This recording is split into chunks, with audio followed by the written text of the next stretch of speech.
It's been said that every quilt tells a story, and it's so true. But I also believe every quilter has a story to tell. I wanted to hear about the people behind these wonderful quilts and thought you'd enjoy hearing about their lives also. Welcome to A Quilter's Life.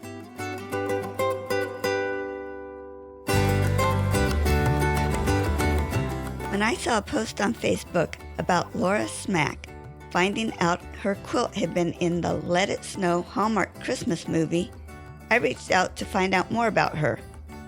We had so much fun together. Since the time of her quilt being in the movie, Lora and her twin sister Lisa has started the quilt pattern company Material Girlfriends.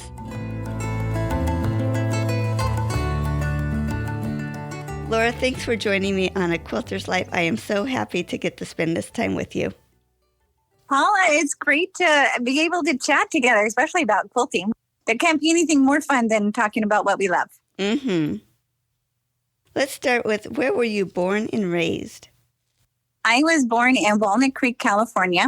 I have a twin, so I was not born alone. So just 5 minutes later, my sister was born. And we were both raised in this valley. So our childhood was spent in Pleasanton, California. Being 5 minutes older, through the years, did that seem to matter at times? Did you always seem like the older of the two? Oh, heck yeah. I never let her forget I was the oldest and the bossy one. Now, we have two brothers that are also twins, and they were 3 years younger than we were. So she also had someone to lord it over. But I was the eldest. I was the leader of the pack, you might say. I was responsible for getting us in trouble for the most part. We had a lot of fun. My sister and I are identical, but my brothers are fraternal. Interesting. That is really neat. I wonder how that was for your mom, having the two separate types of twins. She does not remember much about our early childhood. I'm sure a lot of feed the baby, change the baby, birth the baby, then get right on to the next one. And of course, when you have two little 3-year-olds that are just crying as loud as the newborn, she says all she could do was tend to the one with the greatest need. And so that was how she moved forward until we got old enough to actually be a lot of fun. And then we were a 3-ring circus for pretty much most of our childhood. Wow. Mm-hmm. Do you have a special childhood memory? We played together a lot. Because there were 4 of us and we were fairly close in age, I had one brother that I always tended, and Lisa had one brother that she always tended. But we laughed a lot in our childhood. My dad was a firefighter, and so he would be able to take vacation time. And because firefighters work 24-hour shifts, you have a longer period of time off. So if he organized his time off and traded a couple of days, we could be gone for almost an entire month of camping during the summertime. So we would be home for maybe 2 weeks. We would do laundry, get groceries done. Dad would work his 2 days, and then we'd be off again and be camping up and down the west coast of the United States. Our favorite areas were the Northwest and Oregon. Mostly we like the North, so we would go north or to Pinecrest out in that area. Have fun. Still to this day, love a road trip. It's just like, you want to go? Yeah, let's go. And I'm ready to pack it up, get in the car, and ready just to watch the miles go by as you stared out the window. Uh-huh. I'm just picturing the road trips we went on, and my dad always found those Stuckies. Did they have Stuckies when you were on your road trip? No. Okay. Dad would pull into a gas station to fill up, and he would get us comic books. And so there'd be 4 new comics books every road trip, and we would all trade our comic books as we drove down the road. We went to Yellowstone and Yosemite and some of the great national parks. But, sometimes we just like the little places like Gray Eagle. We love to go. We love playing outside. I'm sure Mom didn't love the dirt we brought back in, but we always had a good... Well, besides your quilting career, did you have other employment? I am actually an interior designer. So my education, I have a Bachelor of Science degree in architectural interior design. with an emphasis in color analysis or color psychology. So I did interior design or personal color analysis or even color analysis for homes before I did quilting. And how long did you do that? See, I did the interior design up until my first daughter was born, and then I did the color analysis for probably 10 years while they were growing up, because it was a very flexible job to be able to have. The funny thing is that my twin got her degree in graphic arts, and it wasn't until 2000 that we started doing the quilt patterns, realizing that our careers are both of our different directions that we had gone, even though they were both very art oriented, actually created a fabulous team for our business. That's so cool. Now, you lived close to where you grew up, but you moved away and came back, I believe. Can you tell me about that? Let's see, my husband and I have been married 32 years now, and we are on our 10th home.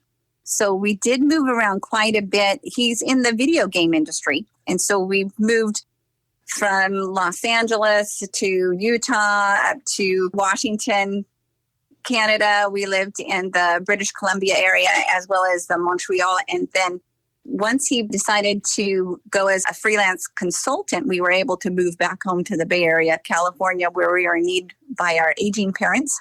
They just needed a little more assistance. So we moved back to the family home, which is in Clayton here, to help Kelly's dad, my husband's dad. Nice. That's so needed. Is there anything else you want to share about your family? I just have the 2 daughters. The husbands I've been married to for 32 years. I've had Karen Terrier dogs for 30 years as well. That's about it. We moved a lot. Well, besides quilting, are there other crafts you do or have done? Scrapbooking. That's the only other one that I did. Once our photos went digital, I didn't print them out as often, so I didn't make photo albums as often. And by that time, I had shifted into quilting, and both are expensive hobbies. So I really couldn't afford to do or choose to do any other ones. So that was, besides hiking, the quilting and the scrapbooking is about all I do. I usually ask about other hobbies. That would be more like the hiking or the gardening or anything like that. Well, I would not say I have a green thumb, that's for sure. I could keep my yard alive, but it's nothing extravagant. It's more of an enjoyable chore. Well, California is harder to keep a yard alive anyway. Well, right now we've got rain, and all those weed seeds that have remained dormant are now springing forth. So it's like, oh no, it's time to get out there and weed. Oh no. Do you think any part of your scrapbooking lent to your quilting hobby? I would say scrapbooking can be rather linear. It's also very creative. You can cut out a flower in paper and you can cut out a flower in fabric. So they relate quite a bit. There were times when I would think that, wait a minute, I thought I had a fabric that was a yellow check, etc., but really it was paper I was remembering. So my brain would still enjoy all of the visual texture and color of both art forms, in essence. Mm-hmm. Who introduced you to quilting? Well, that's a funny story. So for most of our adult life, my sister and I have lived about 1,000 miles apart. And we were living in Fall City at this time in Washington. And I had a friend, Inger, who invited me to go to a Tuesdays with Terry block of the month class. And we were working with 30s fabric. Well, I was so excited because I've sewn before. I made little smocked dresses for my girls. Well, Emily came home from 3rd grade saying, I don't want to wear dresses anymore. And I was kind of like, well, what are you going to wear to school tomorrow? Because that's all you have. So all of a sudden, I had no craft, in essence. And so Inger was the one who first introduced me to quilting. Meanwhile, my sister, unbeknownst to me, 1,000 miles away in California, went to a Saturday samplers class that was also working with 30s fabrics. And she went to this class with her friend Ingrid. So we found this out because I had called my mom all excited. And at that time, they had call waiting. They didn't have smartphones. So if you had someone calling in while you were on another line, it would do this little blink, blink. And invariably, Lisa and I would always call mom about the same time. So I had called mom. Lisa blink, blinks into it. And we're both trying to chat to mom about this new quilting class that we were going to with Ingrid Tuesday night or Saturday sampler. And mom was getting so confused as she would flip from one to the other going, wait a minute, who's doing what? And so even though we went with different girlfriends, we both started quilting at the same time. It was just another one of those odd twin things. Do you have a favorite quilt? I read that on your little list, and I've actually thought of, if the house were burning down, which one would I grab first? And it was, I really don't have a favorite quilt. My current one is my current favorite, and then I'll do another one, and that one's my new favorite. The one I have right now that I'd probably rip off the wall and run out the door with is one that I call Material Girlfriends, but it is from a book, How a Quilter is Pieced, and it's an odd type of paper piece, but it's quilters in the process of doing different quilting tasks. And then after 10 years, I finally got it finished and quilted for our little local quilt show this past August. And so that one is the one that I would say is probably my favorite right now. But it does change. It changes from month to month, I swear, sometimes. Do you have a tool when you are quilting that you are just so happy to have? Yes, I am a scissor-aholic. I love my sewing shears. I have a couple pair that are my absolute favorite. And so when I was thinking, well, if the house is burning down, what quilt would I grab? The first thing I would actually grab are my scissors. I have a pair from World War II that were my grandmother's, and they don't have the chroming on the handle. They're a very dull metallic, and they were also a Ginger scissor. I have a pair of porcelain leopard print ones that were from my mother-in-law when she had passed away. I've got a pair of red, white, and blue enameled handled Ginger scissors that were when I was living in Canada and as an expat. So I was an American, darn it. So I had my American scissors. So I have lots of favorite scissors. I had taken them to be sharpened. I would probably have my face plastered against the window waiting for him to finish because I have such precious pairs of scissors. But I brought over 12 pairs for him to sharpen and ranging in different sizes. Wow. And they will be scattered all over the sewing room. And I'll still go, where did my scissors go? Hopefully you have a sign letting others know not to use them. When I leave and I know that I have house guests in my house, I will set out the crafting paper scissors and put away all of my nice scissors. I make sure that if they're looking for scissors, I have kitchen shears available. I have scissors upstairs sitting out just to make sure that my good ones don't get used. Yeah. My sister-in-laws will come and stay with my father-in-law when we're out of town, and they all craft as well. And so if they need a pair of scissors, I like to have a pair available. I just want to be sure it's not my good pair. Yeah. When you're working on your quilts, do you have a favorite part of the process or do you like the whole thing? No, I love quilting the quilt. I will be thinking on how to quilt the quilt as I start the quilt. My sister does 95% of the design work of our pattern company, and she uses a computer. She plans it out. She's very technically oriented. If it's complex, Lisa designed it. If it's stupid simple, I designed it because I want to get that quilt top finished so I can get it on the long arm. And I especially love having white space so I can really have some fun playing in it. Now, to me, quilting the quilt can make or break the quilt. Its purpose is to emphasize the pattern and draw you to the crisp design lines. And yet then I want your eye to discover the quilted lines, almost secondary, so that it continues to draw your attention. So that's my goal when it comes to quilting the quilt. And I will design a quilt 10 ways a Sunday as I'm piecing it before I even get it to the long arm. And then I'll decide on how I'm going to quilt it. Wow, all that thought into it. What a blessing how you compliment your sister with that, her design and your quilting. That's amazing.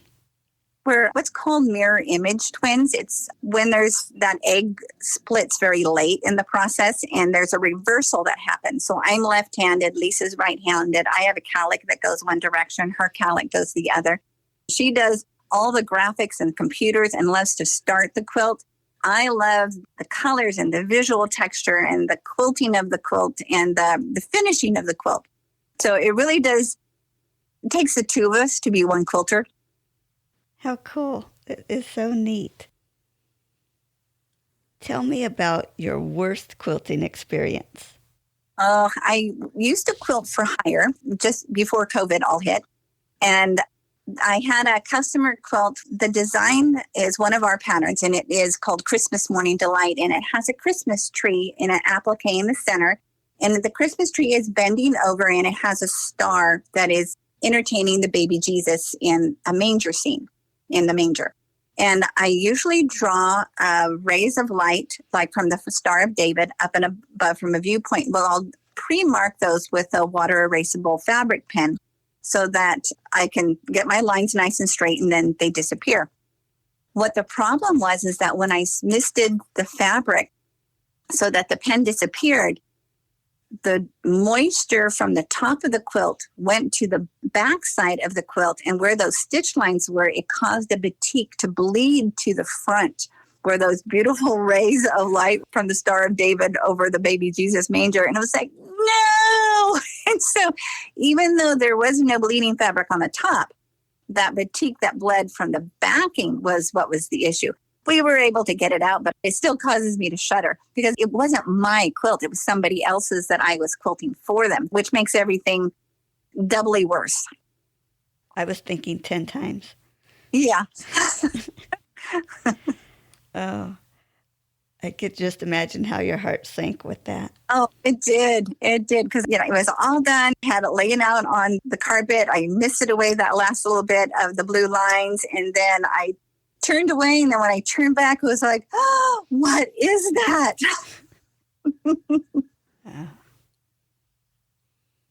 Why do you think you make quilts rather than spending your time on a different craft or hobby? I know that there's a lot of different crafts, et cetera, that are very creative. I think quilting encompasses so many of my loves and talents. It's something I could work on with Lisa, my twin. We have so much fun together. And quilting is a craft that I not only create, but I create patterns for. It's the color textiles from my interior design background that I'm pulling into. It's the linear art and graphics of even the scrapbook quilting that I used to do. It is the ability to go to quilt shows and have a product and talk and teach, which I also have a love of teaching. So doing workshops.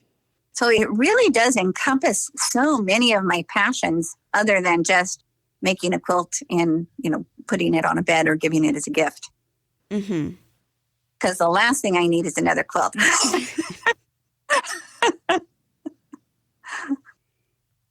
And who do you usually make them for? My girls don't need any more quilts either, but both my daughters, Emily and Rachel, they usually get first pick or first right of refusal. I will also make gifts for family. They do appreciate the work and time and money that goes into it. My quilts have a personal guarantee that as soon as it wears out, I promise to make them another one.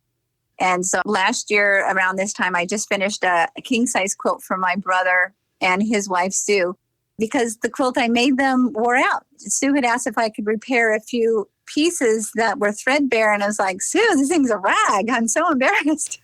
So I made them a new quilt, and we'll work on one for their son, Jake, who also I had made a quilt for, and it's just worn out. But we've been quilting for over 20 years. And so some of those early quilts have just, if you use them every day as a bed quilt, they are beginning to show their wear. Cotton is a natural fiber. And if it's going to rot on your bed, it'll rot in a closet. And I'd much rather have it being used than being stored away. Mm-hmm.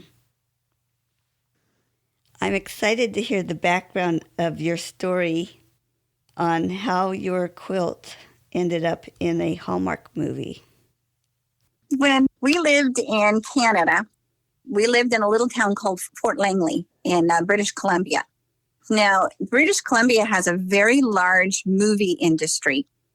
The movie industry, because you're using Canadian dollars versus American dollars, you're getting 20% more for what your investment dollar in a movie production can actually purchase. Now, the little town of Fort Langley has been used for lots of movies. You can drive downtown and you go, oh my gosh, that building's been, that one, that little library, you can point out every other building, and it's been in a movie. We were living in a new complex where I had a 6,000 square foot house and it was on an acre and a quarter. Now, when they make movies, you think, okay, there's the camera, there's the producer, there's a light guy, there's a sound guy. That's it right now. I would say there's probably 15 extra staff for every actor that you would see in a movie, at least, that would be there on the set. So when they want to use a portion of your house in order to have the movie or just that room scene taped, well, the support staff, they take a lot of space, and there's trailers and there's trucks. So when they look for a place to film, it's not just they need your kitchen. They also need a place for all of the support people to also be. And so since we had a nice large property, and it was a relatively new one, a location scout and actually came and knocked on the door and asked if we were interested. Now, the British Columbia movie industry also has a great reputation for being very kind and careful of your homes. And they also paid really nicely per day. So there'd be a day to set up, a day they would film, and a day to clean up. They always left the house in better condition than when they borrowed it, in essence. So any little bump, nick, broken piece, etc., was always fixed or paid for. And so we've had 2 different films filmed in our house. And the first one, they just mostly needed the kitchen. The second one, they needed 2 bedrooms. Well, when they were filming the 2 bedrooms, it was Christmas time. So I had my house completely decorated. And of course, being a quilter, you're going to decorate with your quilts. Well, 6 months later, in the summertime, a props director gave me a call and asked if she could buy or borrow some of my quilts because they were filming a Christmas movie and she was having a hard time finding props. And so I told her I wasn't interested in selling the quilts, but I would be happy to rent them. And if they got dirty, just give them back to me dirty. I'll take care of having them cleaned or anything. No worries. There was one quilt that I had purchased from Costco before I had quilted. That was also a Christmas quilt. And she went ahead and purchased that one. But my other quilts, they were just borrowed. But I had no idea what movie it was in. The movie industry, they just tend to do code names while things are being filmed so that they wouldn't have the groupie followers, in essence, trying to follow a television series or et cetera. So they don't really tell you what movie it's going to be in until maybe after the fact. If I cared, I might have remembered, but I had no idea. At that time, we really didn't watch movies very often. My girls were late in high school and early in college, so they mostly studied or they had friends over that would play video games or we watched hockey. It wasn't really on our radar to watch Hallmark movies. So it wasn't until this past Christmas that I saw a Facebook posting of my quilt. Someone was asking for the pattern. I was floored. I couldn't believe it. It's like, oh my gosh, that's my quilt. And it was sitting on my lap. It was half on my lap and the dog was sitting on it. Of course, it's Christmas quilt. I only pull it out, once a year. So I took another picture and posted it for her to see. And I posted what pattern it was I had used at that time. But 10 years later, it was so funny because I had forgotten. You know how you kind of get that stunned blink, blink, blink. What is she doing with my quilt? That's my quilt.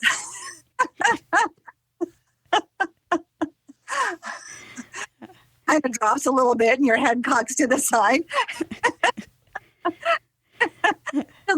The little brain cells rub together and the memory comes forth. I was like, oh yeah, I remember. So at that point, she was able to tell you what movie it was in? Yes, at that point, she told me it was in Let It Snow. It was a Hallmark movie. Of course, we had never seen it. I don't even have the Hallmark channel. And so I had asked my mom, who does have it, if she would record it for me. We were supposed to see it on the 28th of December. I think it was a Tuesday. But my girls were in town and there were so many activities going on. We weren't able to sit down and watch it with her, but we still do intend to actually watch the movie, identify all the quilts within it. That is so fun.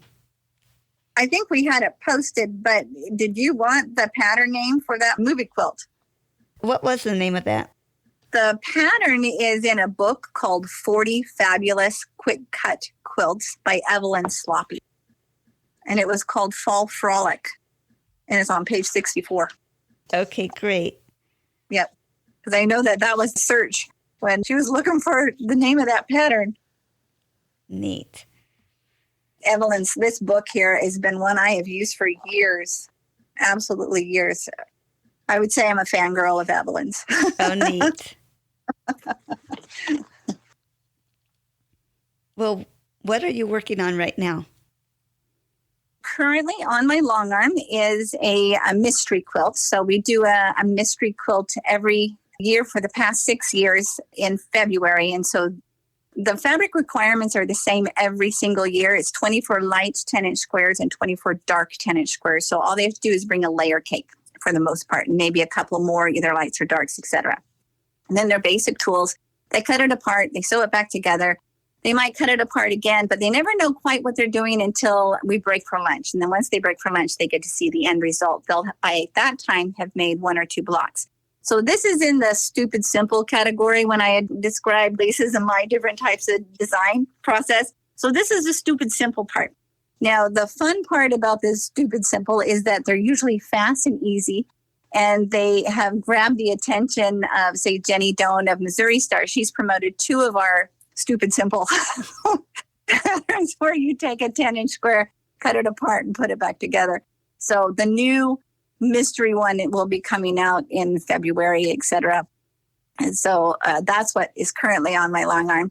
We have a new Block of the Month program that is also launching in January called the Quilter's Therapy, and it's about the psychology of color. Remember, I had mentioned that one of my degrees was in the color analysis. Well, part of that is color psychology as far as not how to match colors, but why we're attracted to colors. And usually this is used by marketers or even politicians, and they'll try to use color to sway the masses. And so it's used a lot in advertising.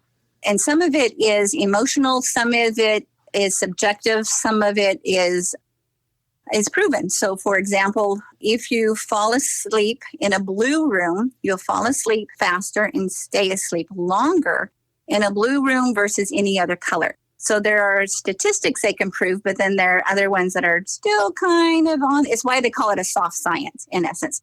So this Block of the Month program works with a color once a month, and then we describe what's going on with that color, etc., just for the fun of it. It just adds another dimension to why and how color affects quilters. But it's a lot of fun. Yeah, and affects the people they give them to. Yes, yeah, they do. Interesting. I want to jump back to your mystery quilt here. Now, is that an in-person class? You mentioned breaking for lunch, or is that online and you break for lunch? Usually it was an in-person class, and the class would sell out right away, and so we'd have them back to back. So during COVID, during 2022 and 2021, we did those classes via Zoom, and it still worked very well. And so that we would work up until, like noon, so 9 to noon, and then we'd stop for lunch and then do a reveal afterwards. So when we run a Zoom class, because there's 2 of us, Lisa runs all the computer end, and then I've got the 3 cameras that I will juggle back and forth from, the one over the cutting table or the one at the sewing machine or the one on the design wall. So that's when having your teamwork really makes it so much easier to teach via Zoom. This year, we're going to have an in-person class and in between stitches in Livermore. And then on the following next day, we'll have a Zoom class. Oh, neat. I miss our in-person classes. The Zoom workshops are fun because people can interact back and forth. But there's nothing like, oh, wait a minute, your rotary cutter blade is on the wrong side, and that's why you're not getting a good cut. And so, it's set up for a left-handed instead of a right-handed. And you can't do that via Zoom. That's an in-person type of quilt thing, or, you can double check somebody's 1/4 inch seam allowance and find out how they can become a more successful quilter just by seeing how they're quilting. We do miss that part a lot. COVID sucks. Yeah. Share a quilting tip. A quilting tip, especially for new quilters, I would say, is to understand you learn in layers. You can't absorb it all at one time. It won't make sense to you. So be nice to yourself. You're not going to be perfect at the beginning. Some people never attain perfection because perfection isn't fun. If somebody wanted perfect, just have a computer do it. So relax, enjoy the process of learning. Don't be afraid of new techniques. They're not as hard as you think, but mostly you're going to learn in layers, and you'll learn a little bit more each time. Neat. I have not heard that before, so that is really neat. Share the name of your business or businesses and how you came up with those names. So our business is called Material Girlfriends. It's plural. And the reason is that while I was learning to quilt in the northern states, Lisa was in the Bay Area with her quilting girlfriends, was also learning to the quilt. So we had 3 southern material girlfriends. We had 3 northern material girlfriends. And so we would get together for different quilt shows or shop hops, etc., because there's nothing like the Western Washington shop hop when you're in the Washington state area. And so we were material girlfriends because there was more of us. Well, the material girlfriends, some of us have a hard time following a pattern, so we started changing and altering patterns. Well, the quilt store that Lisa was working at asked if she would start to write some of those patterns. If she would write them, then Melissa would sell them. So she was the quilt store owner. In the beginning, in essence, all of us were going to write them. The reality was that Lisa wrote them. They say it takes a village to raise a child. Well, it takes a quilting village to write a perfect pattern. And so our girlfriends, still to this day, they proof and edit and test our patterns thoroughly. In the industry, we have a really good reputation for an error-free pattern, but nobody has any idea how many. We have a good solid 12 proofers that will not only read them, but make them in their own time and as fast as humanly possible. These gals are just, we can't do it without them. Both Lisa and I are slightly dyslexic, so we know we have mistakes in our patterns. And I think because we know we make errors, then we rely heavily on the girlfriends, the material girlfriends. So even though Lisa and I are the ringleader, and I would say right now Lisa's the main ringleader, I'm more of her support staff than anything. But that's how the name came to be. It was just our quilting group when we were learning how, and then they still help us. Honestly, we couldn't do it without them. Mm-hmm. And I'm not sure if we've covered this yet, but describe how you went from having quilting as a hobby to making it into a business. There was a T-shirt once that I saw that said, "I didn't choose the quilt life chose me." So when I moved back from Montreal to the Bay Area of California 7 years ago, and I was for the first time in a very long time, we were only 30 minutes apart. And so she was working at a quilt store at that time, only part-time, but still writing the patterns in a small way, was launching Material Girlfriends all on her own. Well, once I moved home, we just linked arms, and then she was full steam ahead. And that's when we started speaking, started teaching together. We always thought, oh my goodness, we can never have enough patterns to actually do an entire booth. Well, our first little booth was a 10 by 10. And the biggest complaint was there was not enough space for you to get inside the booth. There was always so many quilters inside the booth, they couldn't get in. And it was like, wow, we got to go bigger. So it just grew so fast. It really did. As fast as Lisa could write them and I can sew them and they were tested, we were launching more and more patterns. How fun. Isn't that amazing how it just takes a life of its own? And it's not like 1 + 1. It was like 2 to the second power. It just really took off. Mm-hmm. We also sew with our mom. So our mom is turning 80 this year. And when we do a big show, I'll do demonstrations on one end. Lisa's always available for questions, etc. And mom will run the register. And of course, we all look alike, a lot alike, but the quilters love seeing Mom at the register, keeping us both focused because we both squirrel terribly. So we're off on a whole bunch of little tangents, and Mom's the one that claps her hands together. Girls, let's pull it back together. Let's get this finished. Still, she's the one that drives our goals and, keeps us focused on a business straight and narrow. She's definitely the steady rock as we kind of flitter around, our little creative tornadoes. How neat that she can be part of it. And my mind's racing with that, but you are just going to be so happy about that in the future. Yeah, we really do enjoy Mom. My dad is a retired firefighter. He's also turning 80. But I think he also is very much an introvert, and he always enjoys when we take Mom away for a 4-day weekend because we're doing a show or et cetera. He can do whatever he wants anytime, but it's like he can do whatever he wants because Mom's gone. Oh, that's great. Oh, remember back to how excited were you when you sold your first pattern? Oh, there was a quilt show that was in town, and the Northern Material Girlfriends had flown south. The Southern Material Girlfriends were all there. And since the quilt store was overrun, in essence, by quilters, et cetera, she needed extra help. So I was volunteering at the cutting table. So I was just cutting up yards of fabric so they were able to move the register and the quilters through faster because they would stop by in the bus loads. And there was a woman who had clutched a pattern to her chest and held a 20 fat quarter bundle of rainbow colored fabrics. And she was so excited. She just found this pattern and this tower of fabrics, and she was going to go right home and sew this up. Would you mind just cutting 2 yards of this?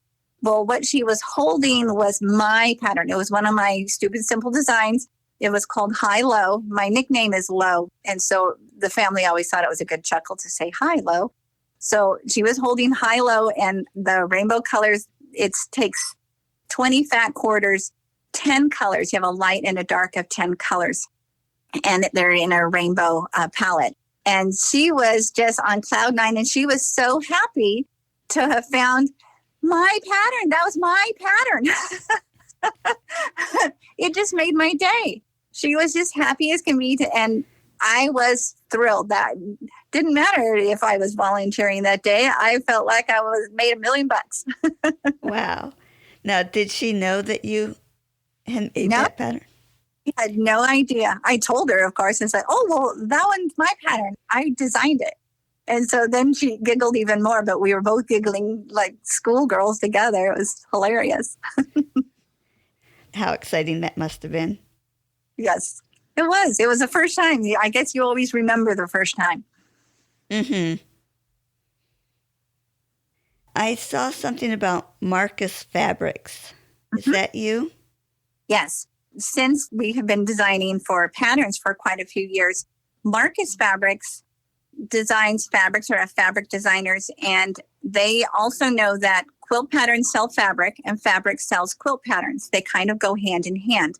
So we originally started with Marcus Fabrics as pattern designers, and then leaned more and more into, hey, we need more. This fabric line's great, but there's no brown. And so after a little while, we were designing our own batik lines, which was a fairly simple selection of colors and dyes and stamps. And our first line of batiks was called Innuendo. And that one's really fun because as a long armor, there are several ones that I drew that you can look at it and go, oh, well, that's a modified feather of, oh, that's a curl of, for long arming.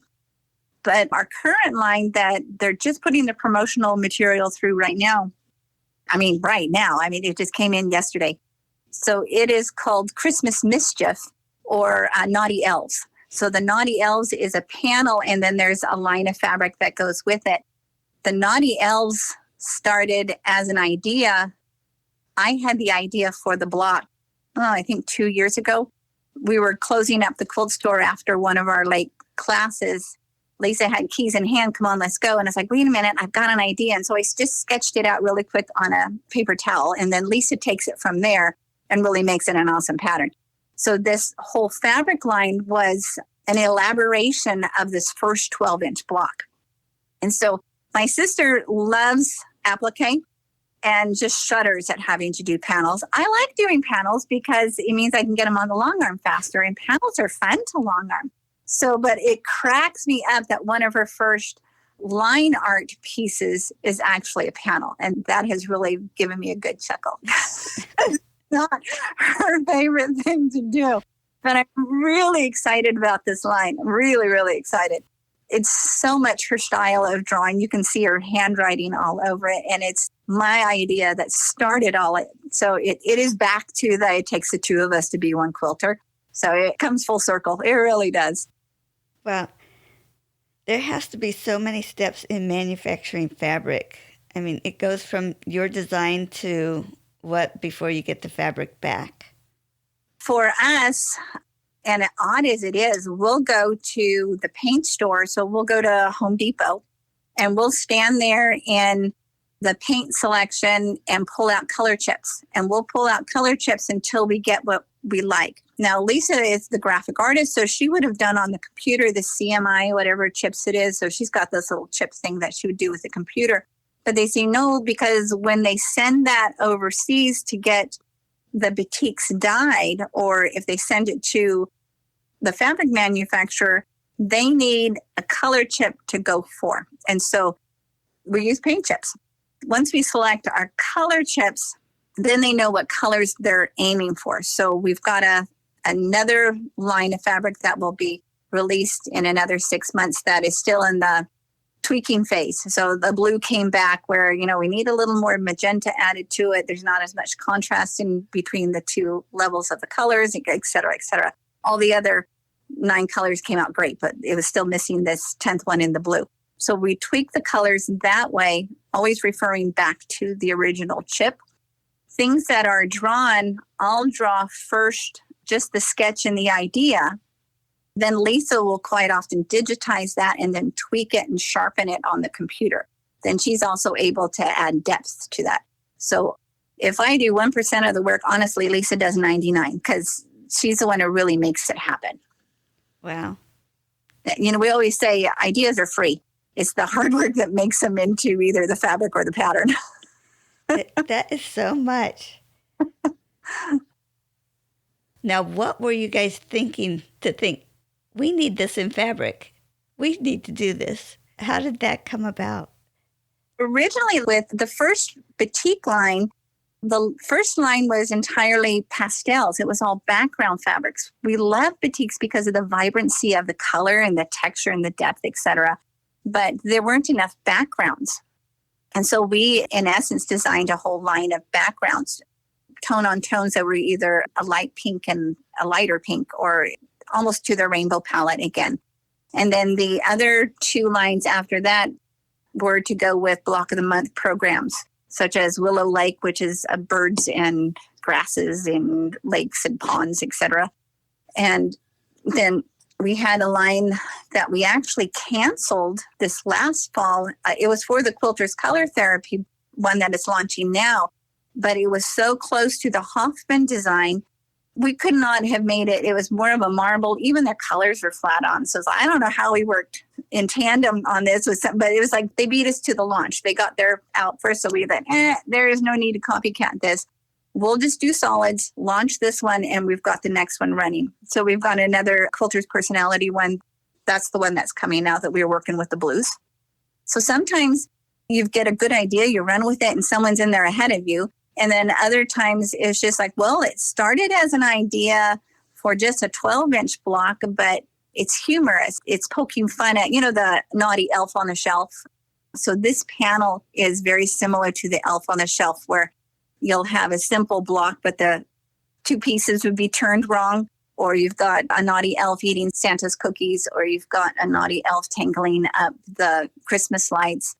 So it's just the naughty elf. And there's a supporting background fabric that has Santa's confidential good list and bad list. So on the good list is every one of our family members, all of my daughters, my sister's sons, their spouses, etc. So that's on the good list. But on the naughty list, we have the elf names of Jingle, Dingle.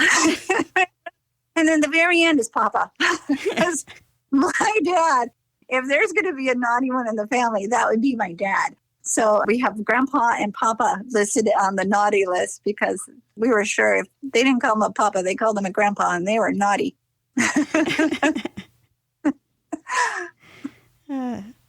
Have fun. It's amazing how far down the rabbit hole you can get, where it just started as an innocent little hobby. I was just learning how to quilt because my daughters didn't wear fancy smock dresses anymore. And now look what it's turned into. Isn't that amazing? Yeah. 20 years ago. It's crazy. Where can we find your business? Well, we have an online business, which is at materialgirlfriends.com. This past year, because of COVID, we were working on raising our social media numbers. So we decided we would give away a free pattern to our followers every single month. And so if you follow on the Material Girlfriends page, every month you'll be notified of a free pattern. And sometimes they're small, like a 12-inch block for a holiday themed, or there'll be a table runner, or there'll be a larger project. The projects always vary in techniques because my sister loves sampler blocks that are truly samplers. So even in her sampler quilts or block of the month quilts, we'll do a little bit of applique, a little bit of paper piecing, and a little bit of piecework. So it's always a mixture in there. Once a month, there'll be a project that is in that as well. So that's been a lot of new fun this year. Also on there is Material Girlfriends Shop, where you can order our patterns. But for the most part, you'll find them in quilt stores. So your local quilt store might be able to carry any Material Girlfriends patterns as well as fabric lines. Neat. You mentioned the Naughty Elves were coming out. Did I see one of those blocks on Facebook already? Yes. So the Naughty Elf idea started out as Christmas Mischief, and it's just a 12-inch block, and it just hangs on a little hanger, or it's a wall quilt or been made into pillows. And it was just only ever the one square, Samoan star, but a couple of those past square triangles were turned. The elf, and he's laughing, and the elf was like, he was the naughty one who turned him when you weren't looking. I did see that, and it made me stop and really look at it too, so that's great. They're promoting it now. It'll be ready for pre-orders now, but they'll sell it in March for this coming Christmas because everyone starts their Christmas programs in essence in July as far as when those fabric lines come out. You're almost a whole year ahead for the next season. And so that single block inspired a whole fabric line with Marcus Fabric. So they were the ones who really asked for it. They were like, well, can we have a panel of this one? Well, this one may be pretty boring. We originally thought of doing it with applique pieces because Lisa loves the applique, but there's just too much of a demand for a project like this as a panel. And this panel, we really wanted you to be able to make the pillowcases because there's always the Million Pillowcase program. And we know that there's a lot of pillowcase that are made for children that are in hospitals at Christmas time. And there's pillowcases that are made for kids away at camp. And so there's just a lot of pillowcases between different guilds and organizations that we thought, we'd like to be a part of that as well. So the panel could be made into a pillowcase as well as a panel quilt, as well as cut up and made into a twin size quilt, as well as a whole bunch of other projects. A tree skirt, we've got lots of little Christmas crafts, even a little table runner of a paper pieced elf. So we've got all fun stuff with that one. That sounds exciting. Well, thank you so much for spending this time with me. This was a lot of fun. Uh-huh. Thank you, Paula. It was nice chatting with you. Thank you. Okay, bye. Bye.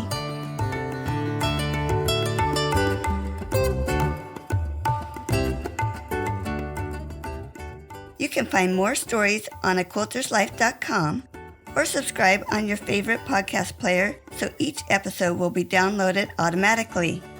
Also, I want to hear about you and your wonderful quilts. Please contact me, Paula Chamberlain, through the website to set up an interview. And as always, thanks for listening.